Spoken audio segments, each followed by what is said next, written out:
لیکن انسان روتا اس وقت تک ہے جب تک جدائی ہوتی. روتا کب ہے بولیے؟ جدائی ہو تو انسان روتا ہے. جب کوئی قریب آ جاتا ہے تو پھر رونا ختم ہو جاتا ہے. پھر آپ ایزی ہو جاتے، مجھے مل گیا سب کچھ.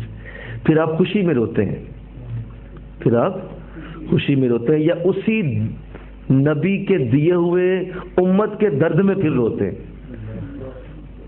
پھر کیسے روتے ہیں؟ اس نبی کی امت کے درد میں روتے ہیں. پھر آپ وہ فراق ختم ہو گیا، وہ فراق چلا گیا، وہ دیوانگیاں بھی ختم ہو گئیں اور وہ ساری پیچھے رہ گئیں کیفیتیں. پھر عشق رسول کی یہ حالت آتی ہے کہ حضور علیہ السلام کی امت کے لیے انسان روتا ہے. اور جس کو یہ حالت نصیب ہو جائے وہ کامل امتی ہونے کا حق ادا کرتا ہے کہ جو حضور کی امت کے لیے رونا شروع کر دے، اس کو اپنا آپ بھی بھول جائے، اس کو عشق رسول کو لینے کی جو طلب تھی وہ بھی ختم ہو جائے، اور صرف وہ اس لیے روئے کہ مولا میرے نبی کی امت بخشی جائے، میری نبی کی امت کو مولا بچا لے، میرے نبی کی امت برباد ہو رہی، میرے نبی کی امت گناہ گار ہے، میرے نبی کی امت کو میں کس طرح بچاؤں. پھر وہ پلاننگ کرتا ہے، پھر وہ سوچتا ہے، پھر وہ دوڑ لگاتا ہے. کس کے لیے؟ اپنے لیے نہیں، اپنے عشق کے لیے نہیں، اپنے لیے کوئی نہیں وہ کام کرے گا. وہ سارا کام اگر کرے گا تو محمد مصطفیٰ کی امت کے لیے کرے گا. اور پھر قلم اٹھیں گے، پھر زبانیں حرکت میں آئیں گی، پھر قدم چلیں گے، پھر ہاتھ اور پاؤں چلیں گے، صرف کس لیے کہ امت رسول کا بھلا ہو، امت رسول کو کچھ مجھ سے مل جائے، میرے علم سے کچھ لوگ پالیں، میرے ذوق سے کچھ پالیں، میری نعتوں سے کچھ پالیں، میرے اس درد کو سمجھ جائیں. اور اس وقت پھر حضور کی بارگاہ سے جو رحمتیں عطا ہوتی ہیں، خدا کی قسم وہ کروڑوں نعتوں پڑھنے سے نہیں عطا ہوتی، جو اس حضور کی امت کے لیے رونے والے شخص کو حضور عطا کرتے ہیں.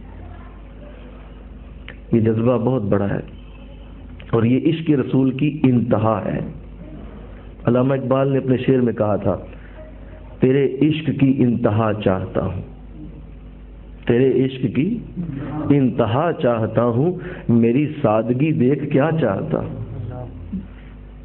اللہ اکبر، میری سادگی دیکھ کیا چاہتا ہوں. کتنی بڑی آرزو کر دی میں نے، اے نبی تیرے عشق کی انتہا چاہتا ہوں. اس کا مطلب حضور کی عشق کی کوئی انتہا بھی ہے، اور وہ انتہا عطا ہوئی نا. پھر آپ کو ساری شاعری امت کے درد میں لکھی کہ نہیں؟ آپ نے ساری شاعری جوانوں کے درد میں لکھی کہ نہیں؟ ساری شاعری امت کی بھلائی کے لیے لکھی کہ نہیں؟ ساری شاعری کے اندر پیغام دیے کہ نہیں دیے؟ اور وہ تھی عشق کی انتہا جو دعا قبول ہو گئی کہ اے نبی تیرے عشق کی انتہا چاہتا ہوں، میری سادگی دیکھ کیا چاہتا ہوں. اور وہ دعا قبول ہوئی آپ کی. اور پھر آپ نے وہ جب شکوہ لکھا اور وہ جواب شکوہ لکھا، تھے وہ زمانے میں معزز، وہ زمانے میں معزز تھے مسلمہ ہو کر، اور تم خار ہوئے تار کے قرآن ہو کر. اتنا بڑا جملہ کہہ گئے آپ. اور تم میں تو کوئی حوروں کا چاہنے والا ہی نہیں، جلوہ طور تو موجود ہے موسیٰ ہی نہیں.